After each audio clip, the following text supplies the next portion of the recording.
Good evening, ladies and gentlemen. Good evening, ladies and gentlemen. Thank you very much for that response. My name is Thandi, Dr. Thandi Ndlovu. I thought because I'm in an academic institution, I must add the doctor part. I'm Dr. Thandi Ndlovu, MB, BSc, MB, CHP. Thank you very much for that. And I particularly want to introduce myself as such when there are young people and students in our midst, because I believe some of us have to portray the role modeling and to show them that being a medical doctor and a businesswoman, you can still look like I do.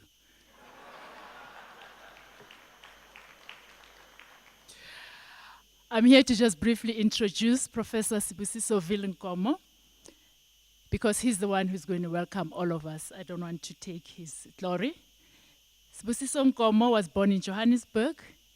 He obtained his primary, secondary, high school education in South Africa, his bachelor's degree at Lincoln University in the USA, magna cum laude, and his master's and PhD degrees at the University of Delaware in the USA. Currently, he serves as research professor in the Center for the Advancement of Scholarship at the University of Pretoria. He is a former executive director and a member of the executive of the University of Pretoria. Professor Nkomo is a member of the Board of Advisors for the School of Public Policy and Administration at the University of Delaware, is a distinguished visiting professor at the Andrew Young School of Policy Studies at Georgia State University, and serves on the editorial board of the 7th Leadership Journal published at Gonzaga University. In the last 2 years, he has been invited to the Fordham University Business School Consortium think tank as a fellow in Istanbul, Turkey, and New York City, where the future of business and governance, health as a business, and the arts as a business have been discussed and analyzed. In his previous position as Dean of the Faculty of Economic and Management Sciences, he made recognizable contributions to the faculty and the university. He was the founder of the first PhD in public affairs in the African continent in the School of Public Management and Administration.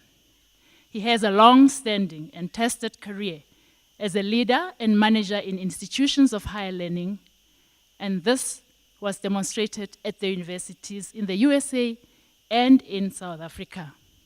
Ladies and gentlemen, Professor Nkomo is currently the chairman of the Board of Governors of the Institute, Mapungube Institute for Strategic Reflection, and it is my singular pleasure to invite him to address us. Thank you. Thank you very much, Sister Thandi. Thandi and I grew up together, but I won't get into those details. Let me take the opportunity to welcome everybody who's here today. I think we're going to have a wonderful evening. I would like to recognize Mrs. Marshall and thank her for giving us this opportunity to hear her address us on a very important topic, which will be introduced later on. I'd like to also welcome members of the Diplomatic Corps, Judge Dikgang Moseneke, and also Chancellor of the University of the Witwatersrand. I'd like to also welcome Deputy Vice Chancellor Professor Tawana Cooper and other colleagues from academia and the research world. Captains of industry who are here, especially our various donors and SASOL, the sponsors tonight for tonight's event. I'd like to also recognize an elder statesman who happens to be with us today, and that's Uncle Kathy. Want to recognize Minister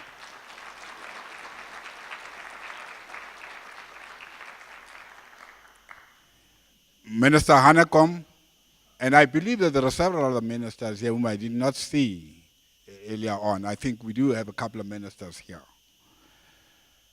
I'd like to recognize the senior managers of the public service, representatives of the media, the MISTRA Council of Advisors, and the board members, and MISTRA staff. Students, who are very important in our lives, as Dr. Ndlovu stated, we are here to make students to become better people and make significant contributions to this country. So I want to recognize the students who are here.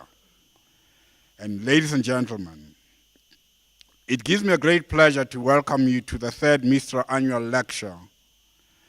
Dr. Thandi Ndlovu, a member of the MISTRA Board of Governors, is today the Master of Ceremonies.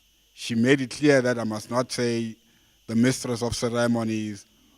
She's clear that it's Masters of Ceremonies. She will introduce our distinguished speaker and the topic for the MISTRA 2014 Annual Lecture. Tonight's lecture forms part of the MISTRA's program of strategic reflections. We also pride ourselves of having a long-term view of the analysis we undertake. These two make us unique as a think tank of current times and the future. The recognition of MISTRA as amongst the top 10 best new think tanks globally by the University of Pennsylvania 2013 Global Go-To Think Tank Report is an indication of the impact MISTRA's research program and strategic reflections have been making over the past 4 years. Over the past 3 years, the MISTRA Annual Lecture has become a feature of Gauteng, South Africa, and the global international landscape and discourse. It has represented nation formation, the search for usable knowledge, engaging in new knowledge generation, and the preparation of young leaders and thinkers for future responsibilities. The private and the public sectors and researchers have benefited tremendously from the work that MISTRA has produced and continues to generate. Certainly, MISTRA has distinguished itself as a knowledge reservoir, as was exemplified in the outstanding lecture that was presented by our Executive Director, Joel Nechitenzi, at Columbia University in New York City on 29 October 2013, when the Pexley Ka Isaka Seme 107-year anniversary lecture was inaugurated. We actually saw professors taking notes when he gave that lecture at Columbia University. The title of his lecture was "The Vision of Seme 100 Years On. Is Civilization Still a Dream? And is regeneration of Africa possible?" Today's lecture is a continuation of the MISTRA tradition of excellence in the logic of inquiry or inquiry. In the 2012 inaugural event, MISTRA hosted Professor Thandeka Mkandawire of the London School of Economics and Political Science and the Institute for Future Studies from Stockholm, who delivered the lecture titled "Building the African State in the Age of Globalization." In 2013, the annual lecture was presented by Professor Mahmoud Mamdani, Director of the Makerere Institute of Social Research at Makerere University, Kampala, Uganda, and is also the Herbert Lehman Professor of Government at Columbia University, New York City. Professor Mamdani's topic was entitled "Beyond Nuremberg, the Historical Significance of the Post-Apartheid Transition in South Africa." He was comparing there the reconciliation approach taken by South Africa to what happened at the Nuremberg trials. I encourage you all to go through or Google that particular presentation. It was an excellent presentation. I have no doubt that tonight's lecture will also contribute to deeper insights into the issues our country and our continent is seized with. That it would also spark off debates and discussion in the media and other fora, as previous annual lectures have done.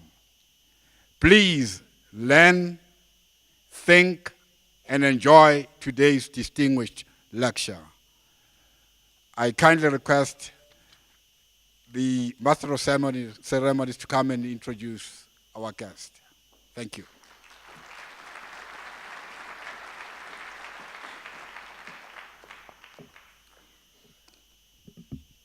Thank you very much, Professor. Mrs. Graça Machel is a renowned international advocate for women and children's rights and has been a social and political activist over many decades. Mama Machel was the first Minister of Education and Culture of an independent Mozambique from 1975 to 1989.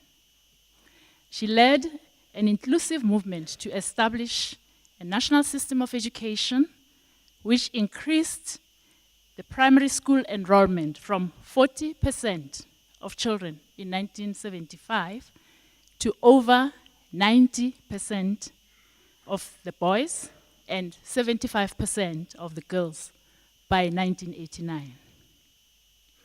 She is one of the founders of the Forum of African Women Educationalists, an advocacy network which has been a reference point in the promotion of girls' education and empowerment on the African continent.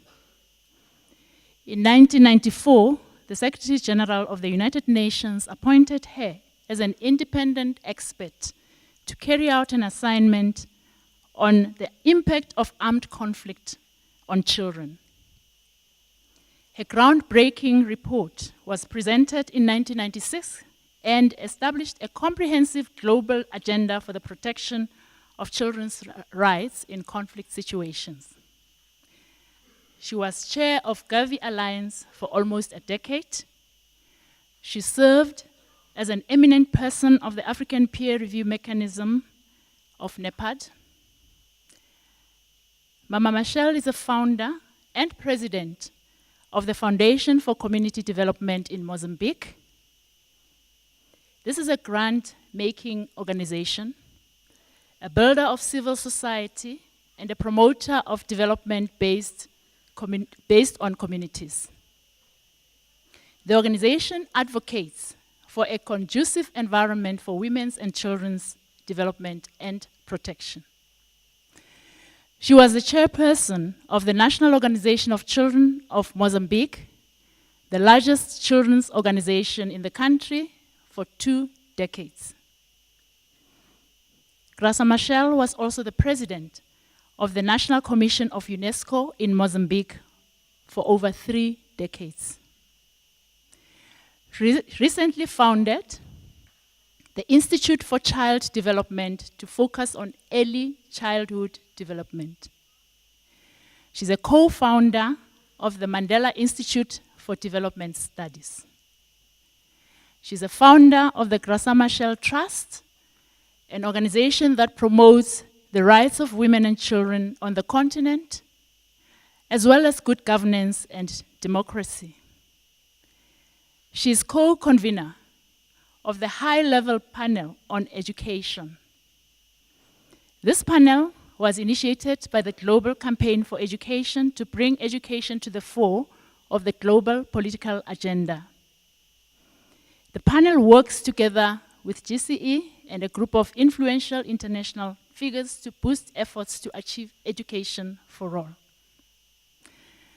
Mama Machel serves in various capacities in several organizations: the Elders, the Africa Progress Panel, the High-Level Task Force on Innovative International Finance for Health Systems, the UN Millennium Development Goals Advocates, and the High-Level Panel of Eminent Persons on the post-2015 Development Agenda, amongst others.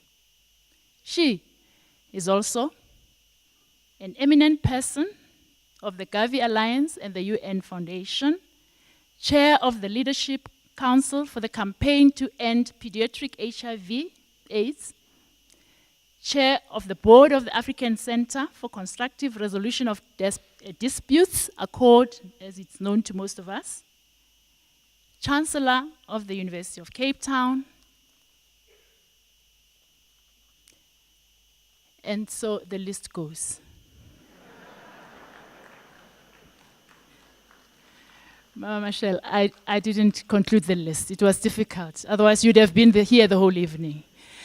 Let me conclude by saying, over the years, Mrs. Michelle has gained international recognition for her myriad of achievements. Her many awards include the Laureate of Africa Prize for Leadership for Sustainable End of Hunger. However, and this is off the script, in spite of these many achievements, I am now going to speak about a mother, a doting wife, a grandmother, to not only her own children, but to the children of the continent and the children of the globe. Distinguished ladies and gentlemen, remember the lecture for tonight is, for Africa to live, the nation must die. The fluidity of the African identity in a changing environment. And who else to present it but Mama Gracia. Thank you very much. It is a pleasure to join you this evening to explore a few new and not so new ideas.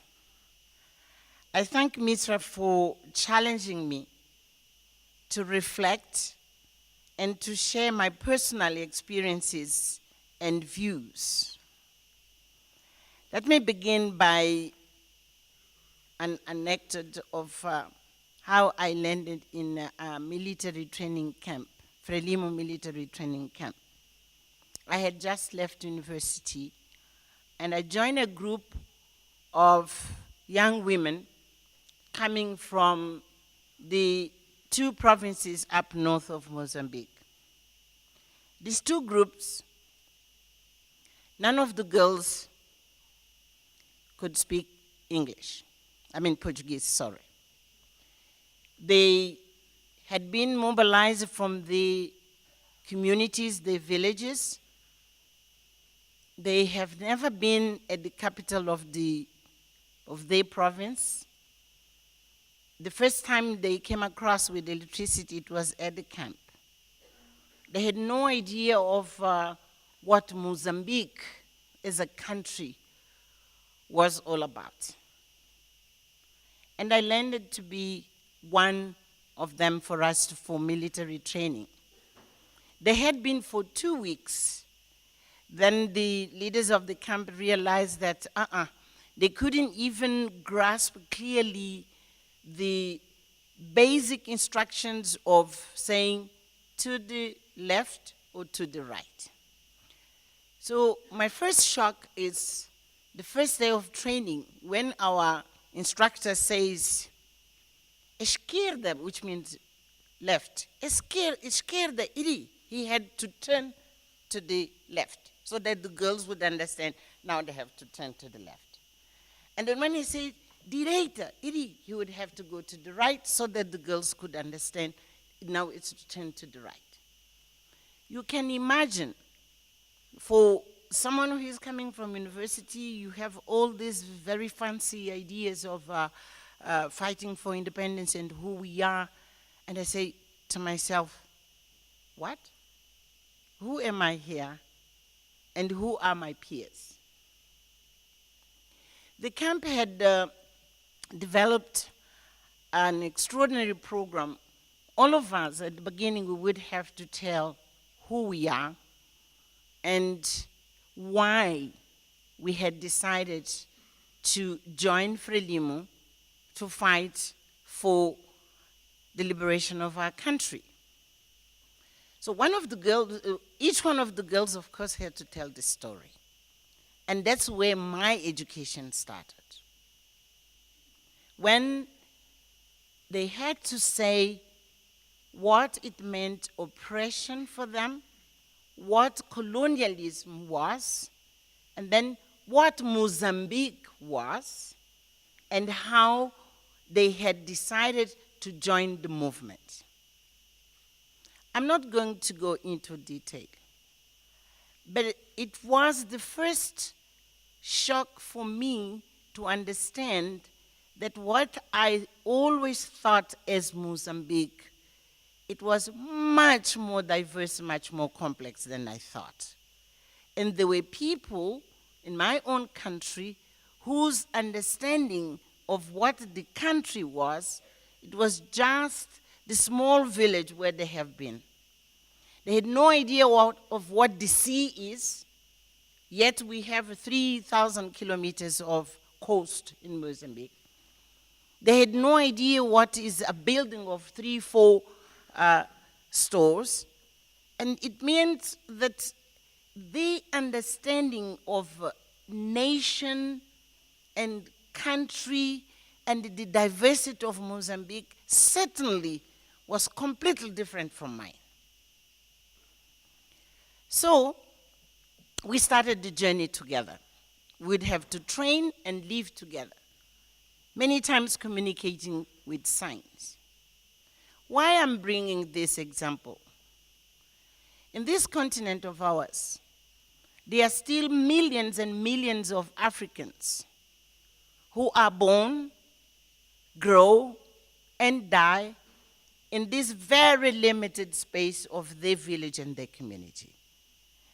Without having an opportunity of understanding or coming across with the magnitude of what a nation is. And remember, many African countries are not like South Africa. These people, many times they can't read and write. They have no television.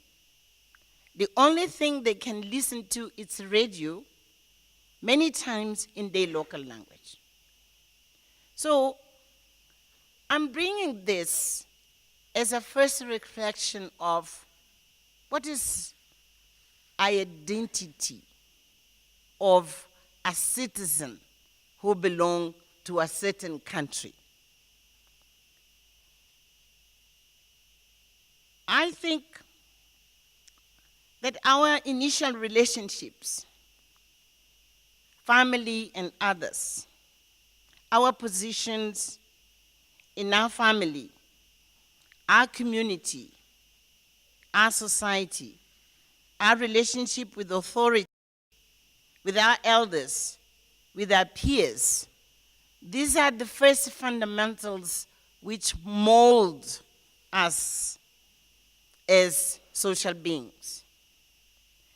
But the lecture tonight was suggested from a quote which Samora Machel said in the camp, that for the nation to live, the tribe must die. He was very good in using metaphors. So tonight we are going to discuss, does the tribe need to die so that the nation can live? In other words, does the nation have to die for Pan-African Africa to strive? All of us are molded by a specific socio-cultural context in which we are born into. Common history, common language, experiences, social institutions. These are key components of elements of what we can call our cultural identity. These become the reference that build our social being, the human being that we initially are. This builds our initial value system. So generally speaking, this social-cultural context, these relationships can be seen as the seeds of our identity, of our social beings. They can and will expand, be built upon, change shape, but they are still the seeds of our future selves. We can look at the context within which these seeds are planted in a range of ways: the socio-cultural, economic, socio-economic, etc. And many of those contexts overlap. In considering the socio-cultural context, ethnicity is a core framework, and it is in this way that the tribe helps form the seeds of our identities.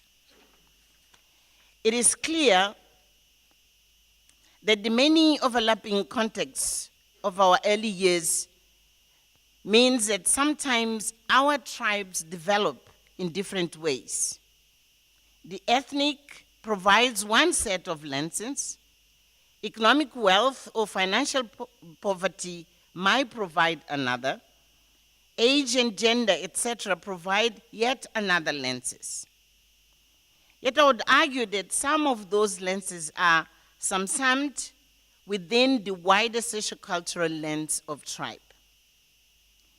If tribal norms then seed our identities, it is argumented that for a national identity to thrive, the tribal identity must die, or that further, for Pan-Africanism to thrive, national identities must die.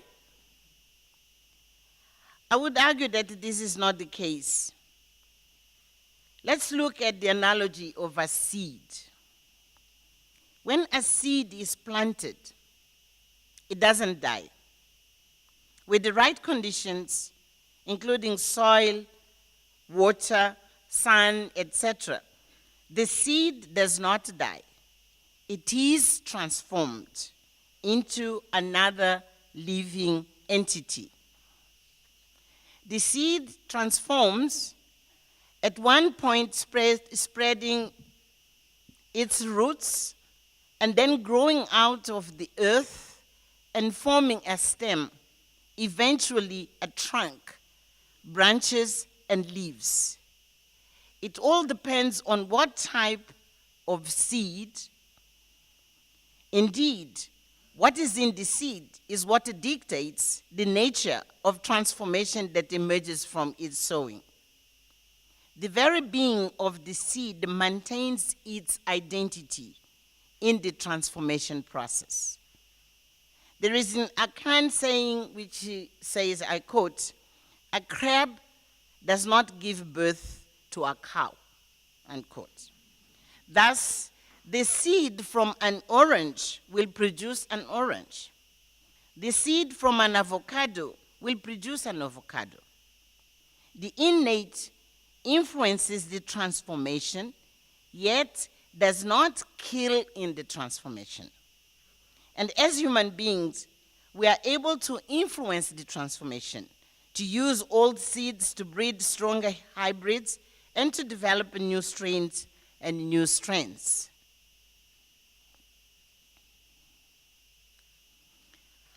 How to make a tribe transition and support nationhood. Tribal values feed into the national identity, and the nation feeds into the tribal identity. There has to be a value proposition for the tribe to feel embraced by and integrated into the nation. But at the same time, the nation has to be able to embrace and integrate the tribe. By extension, actually, I'm talking of ethnic diversity, racial diversity, and class diversity. In our continent, I think we are still struggling with the question of nation building. I can mention maybe one country where history and language have played a role in such a way you can say that Tanzania is close to be a nation with some sort of a cohesion. And if you want to go out of our continent, and I know this is controversial, the United States of America, despite its huge diversity, people of all origins, you name it, but there's one thing they have in common. They feel American. They are Americans.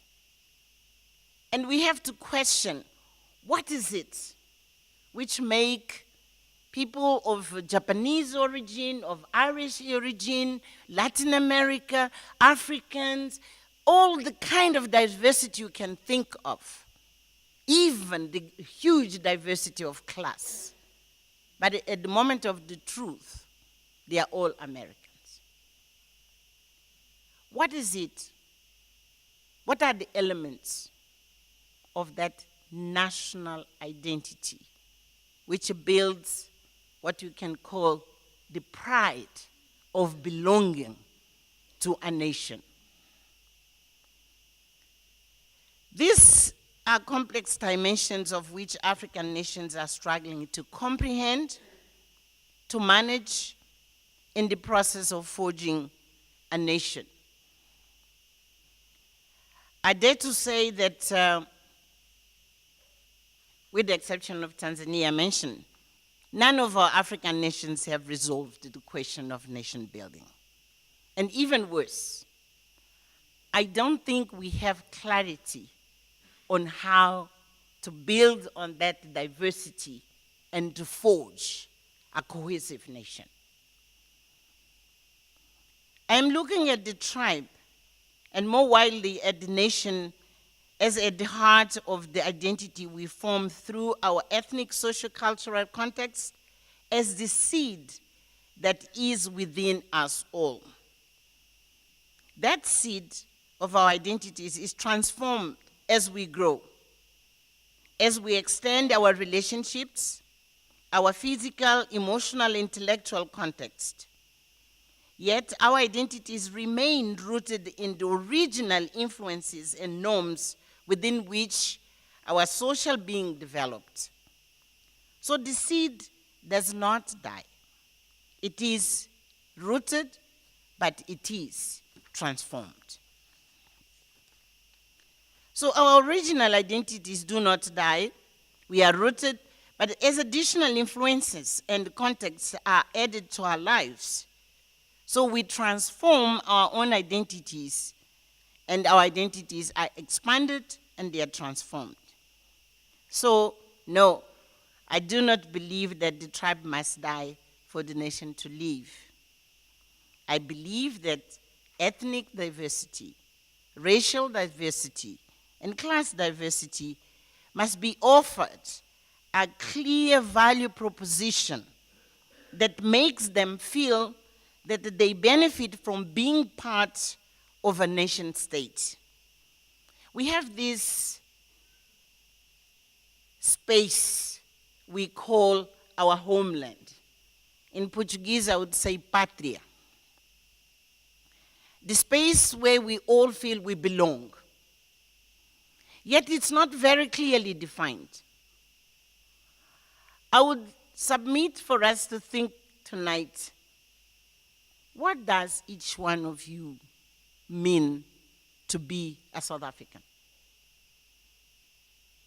Why do you feel and you believe that you are a South African?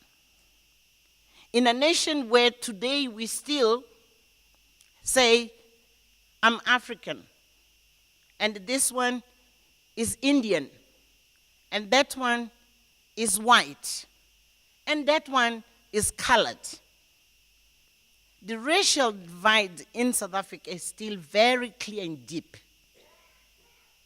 Yet I will ask, there is elements of cement which bound all of us. What are they?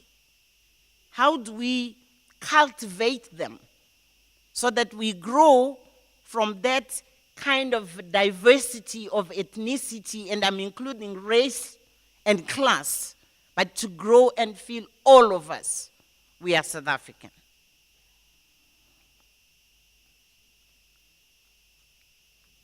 I believe that we must provide the right conditions for the tribe to root a national identity and a continental identity, to move beyond its initial nonsense and enable a stronger, equally vibrant, but possibly further seeing and more connected being to emerge, whether in our individual identities or our national and continental identities. Let me again use the example of a tree. With a tree, the stronger the roots are, the better able the tree is to resist winds and external shocks, because it is deeply rooted, but also because the transformation has allowed it to protect itself through its branches, its leaves, its fruits and flowers, and through its connectedness with other products of the earth. Then the tree is strong. There is an intrinsic relationship with the initial seed, but the final product is more intricate, it's bigger, it's stronger, and more connected to the external world. As social beings, as we grow and absorb the influences of a wider society, so we transform ourselves and gain a broader sense of belonging beyond the family, beyond the tribe and race, beyond the nation. In a world where modern transportation means that we can travel hundreds of thousands of miles in less than a day, our ability to move within other geographies, other cultures, is multiplied. So the influences that mold our identities are multiplied and extensive. When that works well, we can gain a broader sense of belonging in a continental and international context. Yet we are grounded. That broader sense of belonging still recognizes and salutes the initial relationship and the intellectual and emotional linkages that root our belonging. For this transformation to take place in positive context, building on the strengths of our sociocultural roots rather than being strangled by them, we need the appropriate influences to surround our sense of being. We need the right context, motivations, and visions to move beyond the tribe, beyond the nation, into a vibrant sense of Pan-Africanism. Let me recall our recent history. When Nkrumah, being the first sub-Saharan country to become independent, he opened his country and his borders to welcome all the liberation movements to have a home in Ghana. Joined then by the like of Haile Selassie, Modibo Keita, Ben Bella, Nyerere, and others. They formed the huge movement of Pan-Africanism, together with others from the diaspora, like the Dubois, to say, freedom for all of us. The roots of Pan-Africanism came from that understanding that from the Atlantic to the Indian Ocean, from the Cape to Cairo, as we say, from all corners of the continent, we had experienced the same slavery. We were experiencing colonialism and oppression, and we had a common destiny. So Pan-Africanism was born out of the necessity of freedom and independence for all of us in this continent. And in every village you would go those days, even those most remote I'm talking about, they would know there is a liberation movement. There is a movement which bound all of us to be free from colonialism. And you'll say, well, it was easy because it was external forces. Then we had a second generation of Pan-Africanists. At the moment the continent was politically free, we had also visionaries like the ones like Thabo Mbeki, Obasanjo, Abdelaziz Bouteflika, Shisano, and others who established for us NEPAD, and they established even the African peer review mechanism. To say, in days of today, we still have another kind of oppression to all of us.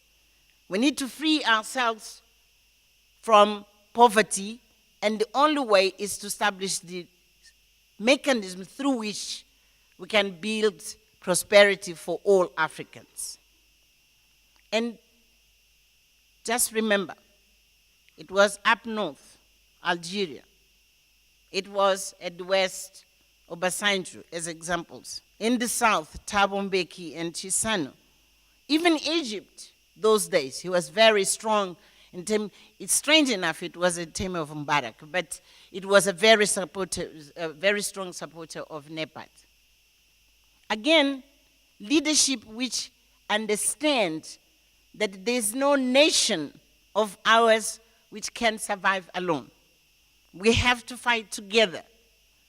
So Pan-Africanism is possible, but it has to be around a very clear set of principles and values and goals and targets we are struggling, we are fighting for together. Look, for instance, we have to feel that there's value and benefits of belonging to a broad African entity. It can't be simply because you were born here on this continent. Let's use the example of the European Union. You see, many countries are queuing to join the European Union because there's something very concrete which helps them to be better, which is going to uplift their nations if they join the European Union. We must question then ourselves, what is it our African Union is offering to our nations? Why do we join? Why do we need to be part of this organization? It's not only because of intent and political statements, but the question I leave is, do we have clarity as in the past when the founders of Pan-Africanism, they clearly set the message to every African. It was freedom and independence. Today, do we have a very clear message, a very clear goal when we join and we say we are Africans? I would like to suggest that Pan-Africanism has to strive on the basis of claiming our own identity in the past. It was mentioned that I am a co-founder of the Mandela Institute for Development Studies. And one of the programs we are undertaking is what we call African Heritage Research Program. And we are questioning, who are we as Africans? Because from the Berlin conference, as you can see, we are all these small parts in this our continent, which we are told we are 54 states. But what was it before Berlin? Who were we before Berlin?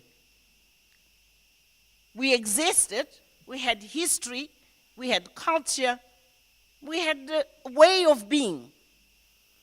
So the first study which we came across is to define languages. And if you can see in this map, the blue up there is what you can call the Afro-Asiatic. And mostly, they use the Arabic language. The yellow is what you can call Nilo-Saharan. And it goes through more or less the Nile.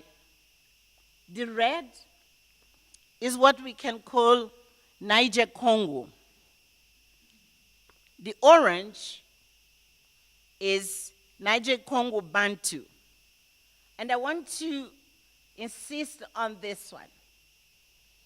You can see that from that corner where you have the Ghana and others, then migration came down to the Central Africa until we come to Southern Africa. These people, they have very much in common in terms of language, in terms of social institutions, in terms of practices, traditions, you name it. So, we do have much more to do as South Africans with Ghana, with Nigeria, than we may think. If we go down, we start the language, and that's the space in which we are now, just to identify certain words which are exactly the same thing. They can be pronounced a little bit different, but they mean the same thing. We are in the process of learning what are the practices, the traditions, the institutions which are in common. Of course, there are also differences, but there's much more commonalities. To say to ourselves, we are much more than English-speaking countries. We are much more than French-speaking countries. We are much more than Portuguese-speaking countries. In fact, we have our own languages. And why this is important is Pan-Africanism has to have that emotional element into it. As I was mentioning at the beginning, in the village where you are born, in the family, the value system which molds you define your identity. And in a Pan-Africanist identity, these are the fundamentals of have to take us back to say who we are. And not fight at the African Union whenever we have to elect somebody, instead of choosing the best among ourselves, we say whether he speaks French or he speaks English or Portuguese. Even here, I mean, not here with us, not much like that, but in West Africa, although it's a regional economic community, when it's the turn of West Africa to take a position, the first thing they discuss is he French speaking? Is he English speaking? To establish the difference between someone from Côte d'Ivoire and someone from Ghana, independently of the qualifications and the ability to deliver in that position. So I'm proposing that in our journey to define the roots and the values of Pan-Africanism, we have to claim this map. Which means without changing the borders which were imposed on us by Berlin, but we have to expand our sense of identity to the roots of who we were and who we want to be, so that my children and grandchildren and great-grandchildren, they will be proud of being this and not to be speaking Portuguese or speaking English.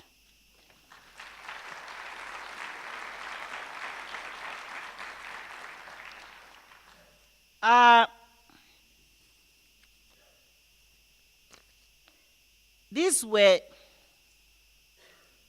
I think we can switch it off now.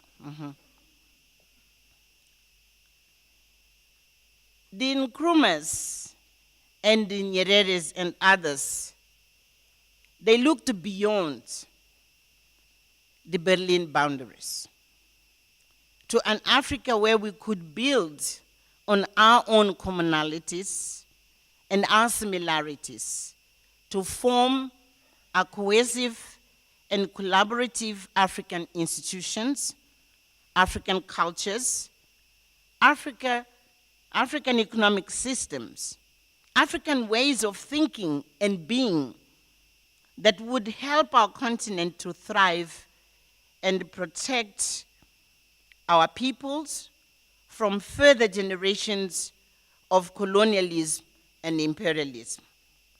They highlighted our shared experiences of slavery, of colonialism, but also our shared cultural heritages that had protected our communities through the ravages of imperialism and other oppressions.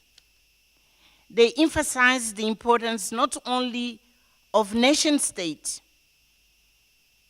After all, there were people who led, the fight against colonialism in the various countries, but also how those nations would work together to protect our continent from further manifestations of imperialism. That was why solidarity with the national liberation movement was crucial to their beliefs and actions. They saw an African with strong political and economic nations. Yes, but they saw an Africa where those nations worked together to give us a continent advantage through various types of economic, social, and political integrations. Those Pan-African activists, I would call them, provided the conditions, the thinking, and the context that have helped our seed of nations to begin to transform into a stronger entity that is Pan-African. I fear, however, that we might allow that transformation to wither under the lack of rain, the lack of new and collective thinking integrated institutions, the lack of the poor soil, which we feel with the rarity of future planning together, not separately, and for decades, not months or years. We feel a proliferation of weeds, which are unhelpful nationalistic competition, short-sighted conflicts of all types, narrow-mindedness, and social injustice and oppression. You would question today, what is it which is dividing people in South Sudan? What is it which is dividing people in the Congo, the DRC? What is it which is dividing Africans when they engage in wars against brothers and sisters within the same boundaries, actually, having fought together? What is it? To provide good conditions for the transformation to a vibrant, healthy Africa that revives our fading traditions of challenging the world, bringing new thoughts, new arts, new economics, new science, and new cultures to our global context. We need the rain of a clear and positive vision of our Africa. We need the fertilizer of new generations of thoughts and youthful energy that looks beyond narrow interests and shallow, dying ideas. We need the soil that pulls through our positive traditions and links them with new ways of being, new ways of interacting with our peers, with our comrades across the continent, and with the new trends across the globe. Yes, African identities are fluid, but so many of our continental proverbs point to the strength of fluidity, where there is a core holding that fluidity true. I stand here before you with many identities. I'm a woman, I'm a Mozambican, an African, and many more. Our children and grandchildren, for some of you like me, their identity as Africans, it is not based anymore in the tribe.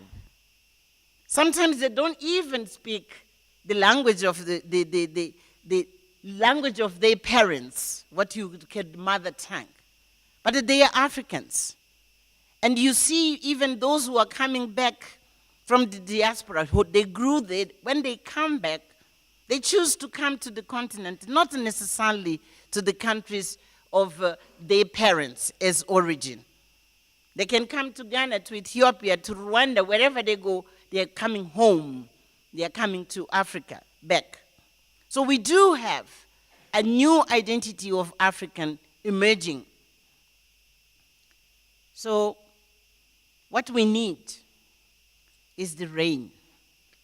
And I think today what we miss is that strong, clear message which is telling us where we come from, who we are today, where we have to go together, building in that sense of solidarity.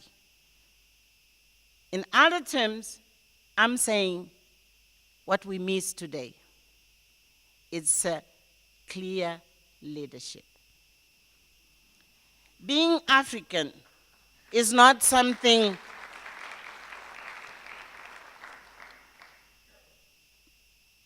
being African is not something which just happens simply because we were born here and because of the air we breathe.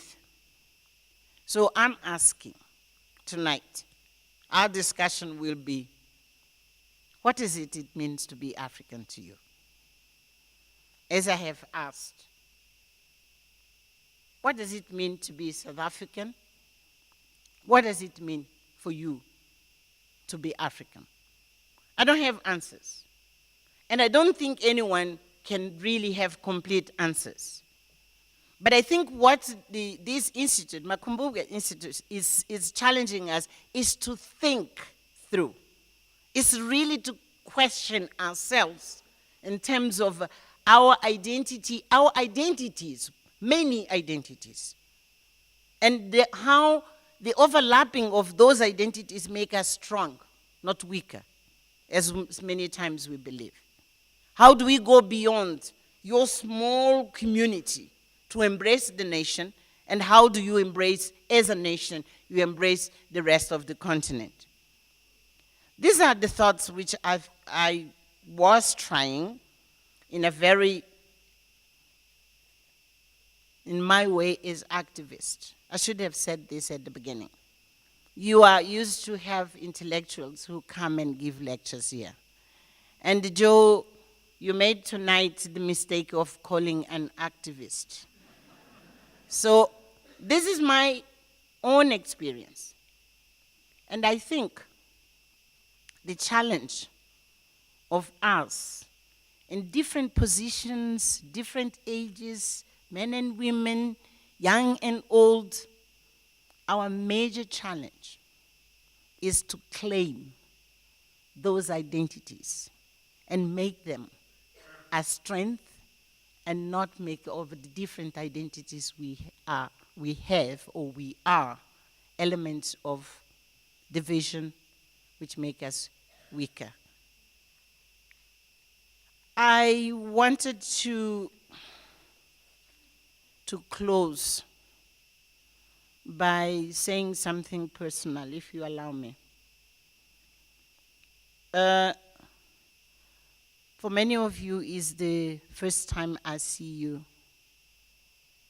after Madiba's passing. And I wanted to say to each one of you and all of you, thank you. In many ways,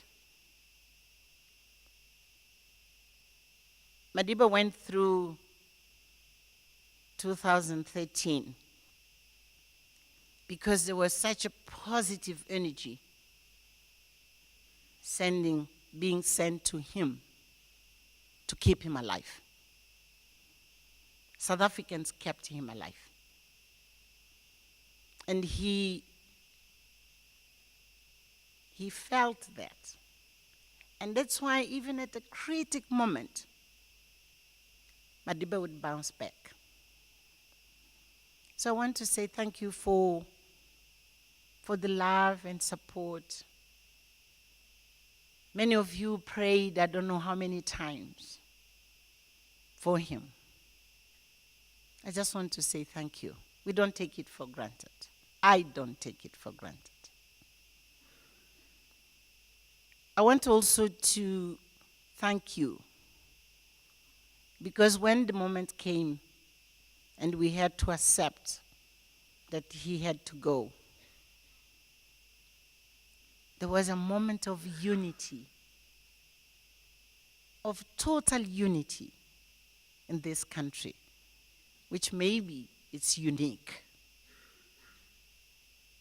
And I am of the belief that his last gift to South Africa, it was precisely the opportunity of all South Africans, regardless of the diversities of identities I talked about. All South Africans, they were united in the love and best wishes for him. So in essence, the last message of Madiba to South Africa is, you are not Indian South Africa. You are not white South Africa. You are not Xhosa South Africa or Zulu South African. You are South Africans. And this is what he wanted you, through those moments of uncertainty, he wanted you to experience one single thing which could unite all of you in love. And it was around him. So, thank you. Thank you so much. But more importantly,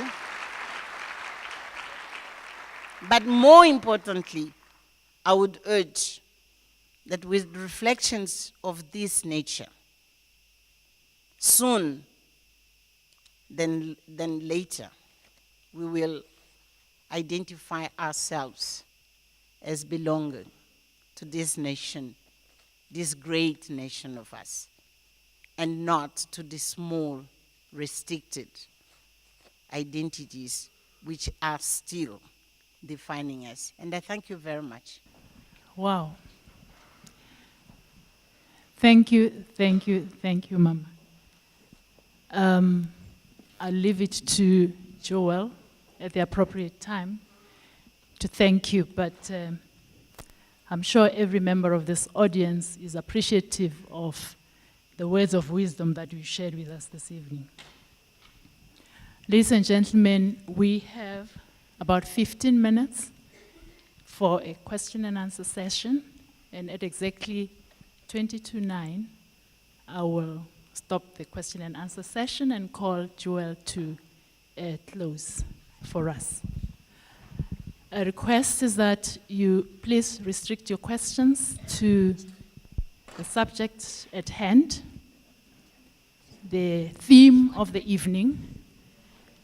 We know we all have these other burning questions to pose to Mama at the appropriate time and through other forums. I'm sure she will like to share some insights into the questions that you have. I'm going to allow 2 questions per block, and then we get Mama to answer your questions. I know as well there might be people who just want to comment. You are free to comment, but please, ladies and gentlemen, let's not write theses. I know this is an academic institution and we may be tempted to write theses. To the young people in the audience, please don't feel intimidated. You've got the professors and the doctors and everybody else and the judges. But this is your South Africa that we're talking about. It is your future, and I always encourage young people to be the ones to ask the questions and to pose the challenges, because some of us are in the afternoon of our lives. And we might not be building a future that is going to be conducive for your sustenance going forward. We have roving mics. I will ask to my left if there's anybody, 2 people with questions or comments. There's a hand at the back, the gentleman in the orange shirt, and there's a young man in front here. Go ahead, sir. Thank you very much for a very inspiring speech. The one question I do have is relating to what seems to be 2 different strands. I look at the Mapungubwe sign which says, "Why do nations succeed?" And so I'm wondering if there's any element of healthy competition between nations that could actually, seems that it's against sort of a Pan-Africanism, but would actually then drive us forward. For example, I'm from Malawi, and I've always felt that if our president said, in 10 years' time we want to have a bigger GDP than Zambia, that would get us, in a healthy way, to compete towards development, or to say, we want our maternal mortality rate to be better than Zambia's, in the same way that the French and the British compete. So yes, they go to the EU, but that in a sense is against, as I say, a nice sort of collective African sense, and yet it's a healthy competition. So I wondered if you could address that issue, that tension. Name, Hello? please. My name is Samir Andera Rees, born and bred in Johannesburg. Thank you, Mama Michelle, for your words. I just wanted to talk to you about your idea of overarching principles that guide Pan-Africanism. And you, as a leader in Africa, you are obviously someone that has an influence on those principles.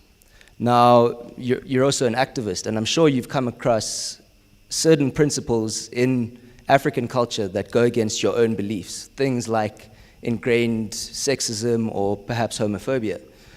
How, when you are trying to guide those principles, do you deal with issues like that which perhaps are not commonly accepted or not kind of the norm as far as culture is concerned?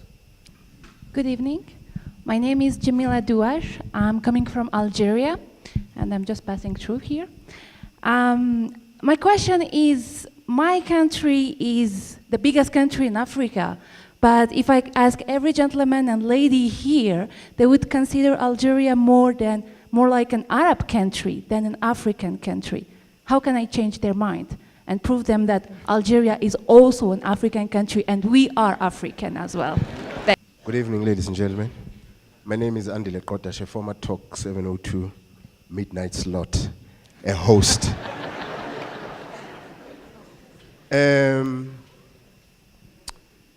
You know, there is a tendency on the part of Africa to rally behind a common cause, whilst they are waging the struggle for emancipation and democracy. However, I cannot help but notice this sharp disjuncture that arises post-colonial era, where you have certain countries evolving into a monolith. Sometimes that results into an annihilation of certain nations, or a subjugation of smaller or minority tribes. And this is is threatening to rear its ugly head here in South Africa. I mean, you have constructs like Cosa Nostra, for example, and of late you have constructs like the Zulufication of the ANC. How do we arrest that problem? Thank you. Thanks. My name is Precious Banda, the Treasurer General of the South African Student Congress, SASCO. Secretary General of? South African Student Congress, SASCO. Now, when Ma'am went on to give the lecture, and then spoke about a tree and how she argued that a nation can still live, for Africa to live. And I go on to give an example of a child like myself with two parents of two different countries. Zambia, South Africa. Socialization, having experience of both countries. Shouldn't the nation die for a young African like myself to live? Shouldn't a nation die for me to have a definition or to define myself differently as an African? Speaking also of the liberation movement and how our parents have to go to different countries and a mixture of our people. I want to argue differently, hence I give that question. And the second one is, in a changing continent and trying to establish a new identity as Africans, what is the role of women in this? Looking at the oppressive culture of Africa on women, where do we place our women in all these things? Thank you very much. My name is Mwagwa Salamulela, a social activist. That's the totality of my title. Now, I want to include perhaps in the discussion the question of the socio-economic life of what do we call countries now, and how they relate, and what exactly that relate to the divisions of these nations and tribes. You will agree with me, I suppose, that Berlin actually was about dividing Africa, but also making production points in the continent. We are sitting in Johannesburg, and we know that Johannesburg was not only built by people of South African citizenry. It was built by people across the SADC region, or what we'll call the SADC region. But the issue is, what then becomes the opportunities, and whether do you want to keep these opportunities to yourself because you are a South African, and exclude others? That becomes a serious question. And what value do you add as a developed economy of Johannesburg, for instance, or Lagos, to other struggling economies? What is the essence of a shared economy, socio-economic life that include the exchange in culture and knowledge between countries? Thank you. Okay, thank you very much. I think we got the gist of your question. Healthy competition. Unfortunately, I don't think I can give very good examples of healthy competition among nations. Let me try to use example of SADC. We are expected to forge a new sense of citizenship, which is SADC citizenship. We are supposed to more and more get our nations and our economies much more integrated. But if you look deeply, the reasons why regional integration is moving so slow it's precisely because we fail to use the different resources which are available in each one of our countries to engage in that healthy competition. On the contrary, we compete against each other. So I'm not so sure whether really I can give you a good example of that. I think the sense of being nationalistic and the narrow sense of sovereignty is overriding the need for us to work together to take pride on success of others and then to move our regions together. I'm talking of sub-regions, but it could be any of the other sub-regions. The feeling of having another African country succeeding not always is taken as pride for some of us. On the contrary, we have still lots of jealousies. But for me, I think, again, it's because our leaders together, they fail to constantly and regularly educate us, and we are not also able to challenge sufficiently our leaders to play their role. So I want to put it in the two directions. There is responsibility of leaders, but there's also responsibility of citizens. Someone has asked about overarching principles of Pan-Africanism. Well, something which came to in my work is Africans in our very good sense of traditions. We respect life. Respect for life.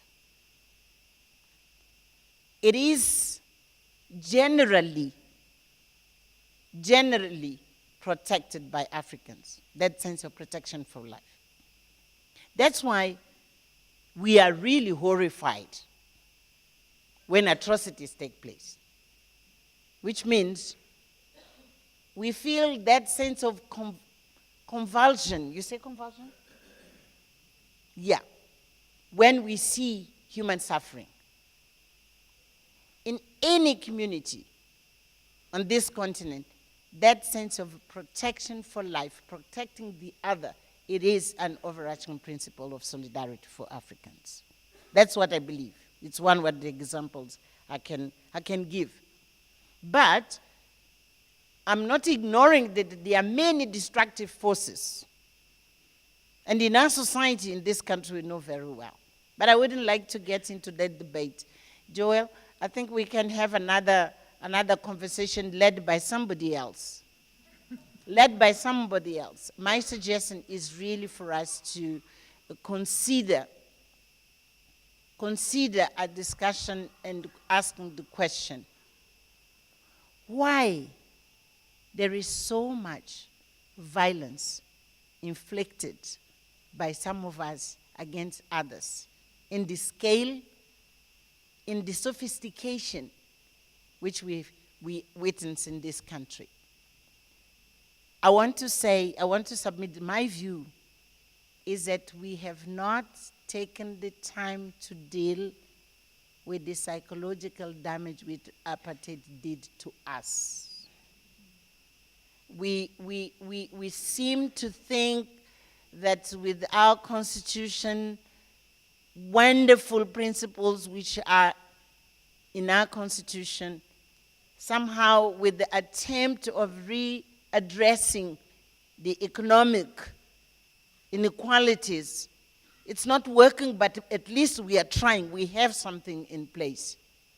But I don't think we have been asking what has been done to us for us to see some of us inflicting so much pain in children, in women, in Italy, that is against what I was saying, respect for life. But it is happening, which I understand it's a deviation of what as Africans we would be. So I want to submit another discussion about this, because I think it has to do with the process of healing which we need to embark on. We need to heal our wounds, which are in our spirit, our emotions, in our psyche. We need to embark on a healing process. Anyway, the other question, it was not a question about Algeria. I think there's a lot of ignorance about the role of Algeria on this continent, really, starting from the liberation struggle. You know, Algeria was one of the first countries to receive freedom fighters, to be trained, and even to provide them with arms to liberate our continent. The example of this country, Madiba was trained in Algiers.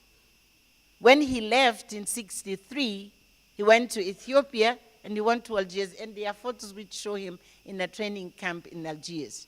Many young people are not informed about this. Ben Bella was one of the first, founders of the African Union. As I mentioned, in the second generation of Pan-Africanism, Algeria, Abdelaziz is one of the pillars of what NEPAD is all about, of what the African peer review is all about. Until today, one of the biggest contributors to the African Union is Algiers. So Algiers is a very, very much African, except that there is no much knowledge among us about this. So your question is, what do I do? You do, I do, many of us, those who know, we should get this message across. That, you know, Algeria has much more to do with us in Southern Africa, maybe, than some of our own neighbors. So, I don't think I want to get engaged with Xhosa Nostra and Zulu Nostra.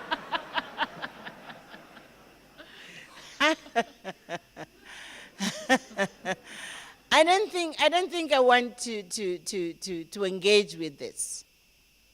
But again, this is precisely, the raison d'être of the discussion tonight is how do you move from your feeling as belonging to an ethnic group, but you grow to become national. And you really, really, you embrace the nation. That's why I'm saying we need to discuss much more openly, what does it mean to be South African? And we are talking, actually, when you say this, you are talking about the biggest, political organization in this country. The organization which has been leading South Africa since the time of independence in terms of government. Okay? Because I think this is what I understand, what you're talking about. So, what is happening? Why are we losing the glue? The glue which has united millions of South Africans to fight against apartheid, and all of us, we were there. Some of us, some of our colleagues, they died precisely to liberate our country together. And at that moment, there was no Zulu, Xhosa, or Venda, or whoever. They were simply South Africans.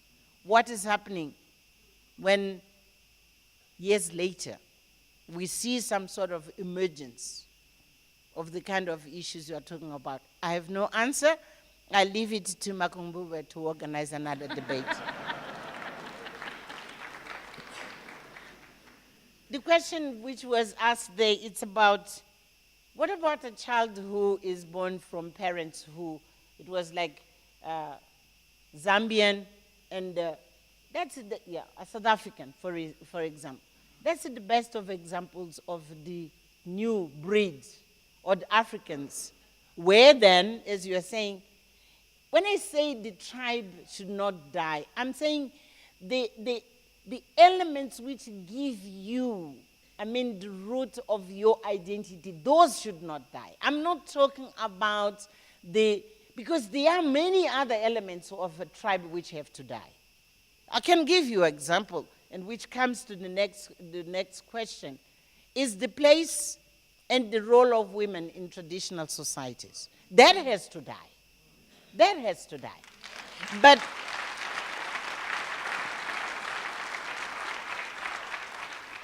I'm saying that my relationship, I could ask you, when you are in danger, there's something which challenges you, your first expression, you're not going to express yourself in English. You'll express yourself in your mother tongue, isn't it? That's what I mean. That's what I mean, that doesn't die. And it shouldn't die because it gives you that deep sense of being rooted in certain values, which are simply a value system, in which I could try again to repeat. It helps you. How do you relate to members of your family? How do you relate to members of the community? How do you relate to elderly? How do you relate to nature, by the way? All those things we learn those very early ages of our lives. Those things, they keep us rooted. And when you are an African, in Pan-African terms, you go back to the early years of your age to know how you were molded, how your social being was molded. That's what I mean. But there are definitely elements of what you were saying about the role of women. I wouldn't talk about this as the role. I have heard a lot of roles of women.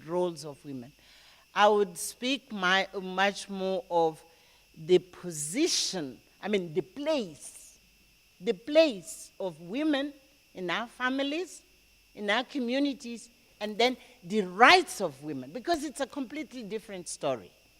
When you say women play a role, you are implying that there's somebody who is leading what has to be done, and then a woman plays a role on that. And I'm saying it's the place women are, and they are actually. They are taking a center stage. They're taking the place where exactly they should be. Within the family, within the workplace, within the universities. Well, it is happening. But we are dealing with hundreds and thousands of years of tradition. Don't forget, we have only 50 years of freedom.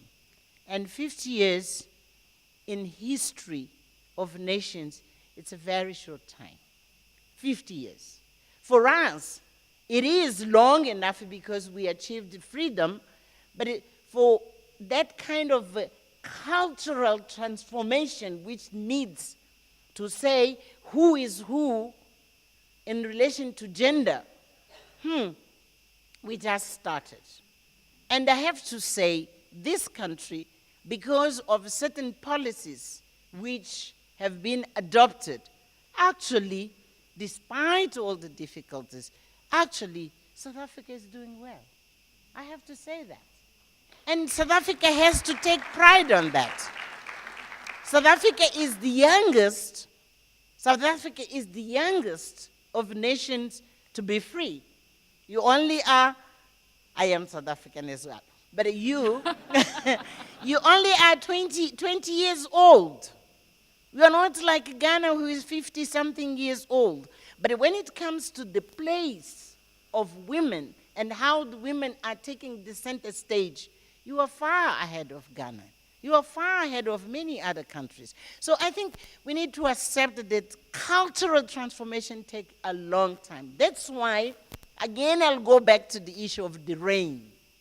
The rain has to be always there to nurture the principles and the values which have to emerge to build a new national identity. And that is not always done. I would even allow myself to criticize. When you have the Women's League, the ANC Women's League, saying that, oh, the country, I don't know why they say the country or said the ANC is not ready for a woman to be president. I felt I was going to hang myself. Yes. Because frankly speaking, what are we saying about that with the life of Lillian Ngoyi, of Ruth First, Albertina Sisulu?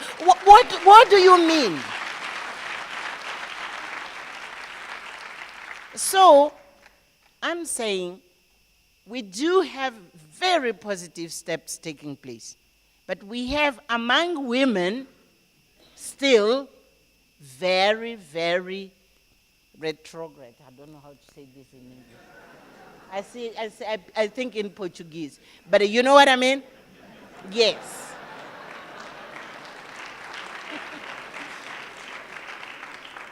But I have to say this.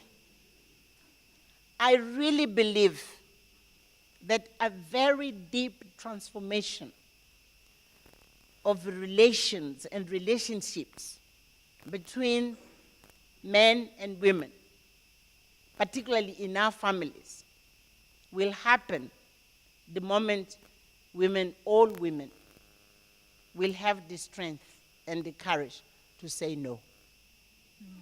Just to say no. This is one.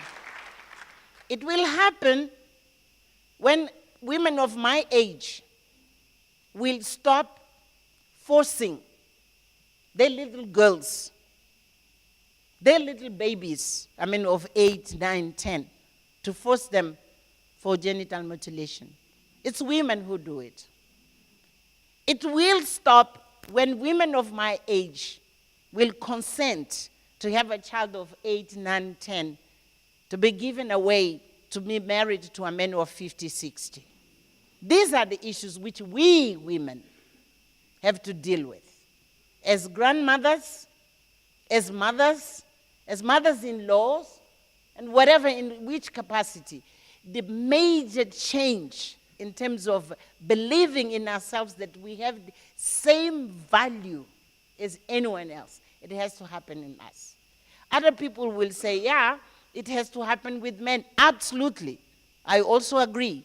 Men have to join. But it's not men who are going to liberate us. We have to liberate ourselves. So, we have a challenge here. We really have to accept that we have a challenge. And it will change. I didn't say this. It will change the moment where I, as a mother, I educate my son and my daughter equally, because we don't in many cases. It will change at that moment in our families.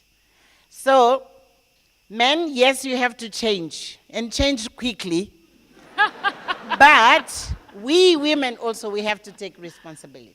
Just to take the responsibility of the value we carry. Program Director, distinguished guests, colleagues, I think I should start off by thanking the Program Director for your splendid management of this annual lecture. Those who have partnered us for a long time would know that this year's lecture came later than normal, which is around March. In part, this helped us to avoid being drowned out by the so-called silliness of the electoral season. But further, the domino effect of the tragedy last December meant that Ms. Machel would only be available after June. And the happy coincidence out of all this is that we could have the 2014 Mapungubwe lecture during what I would refer to as Mandela Month. And so our gratitude multiplies manifold in that Ms. Machel prioritized MISTRA for one of her very first public engagements after the period of mourning. There's no doubt that it was most appropriate that we should select an eminent daughter of Africa, a real and symbolic national of many countries, an Afropolitan par excellence, to give her testimony about what it means to be African and to help answer those difficult questions.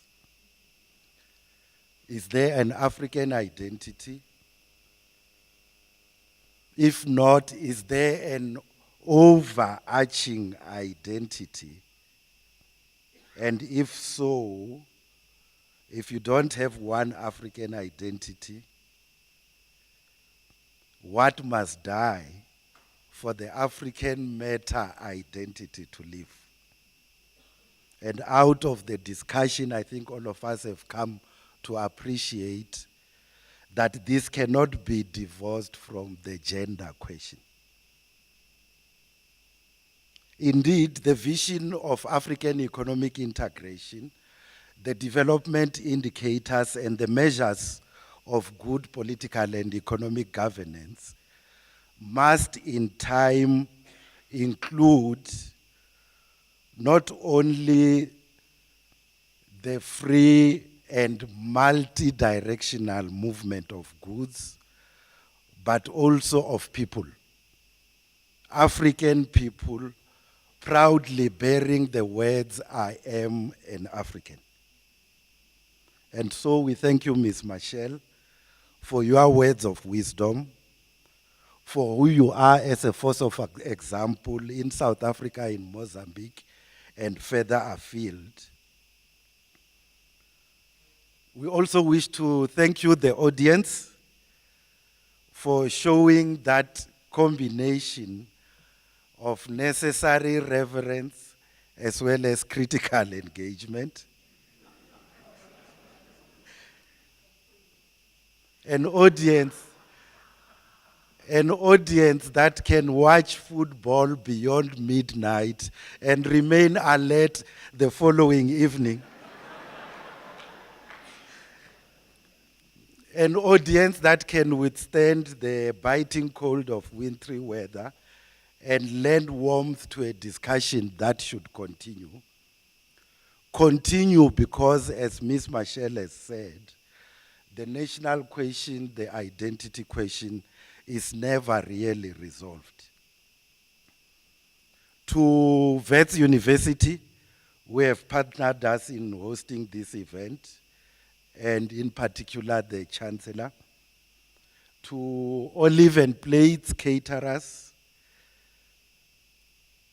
who understand that you cannot live on words alone.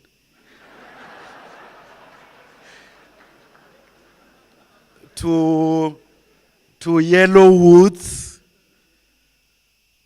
who sponsored the cold drinks that are meant to keep us warm.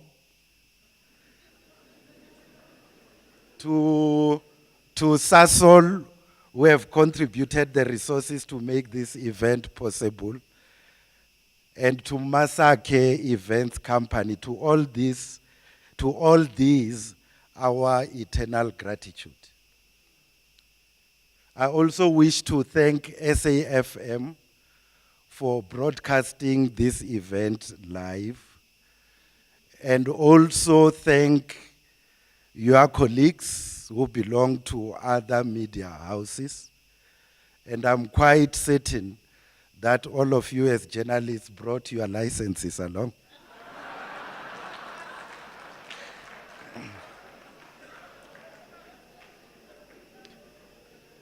And so,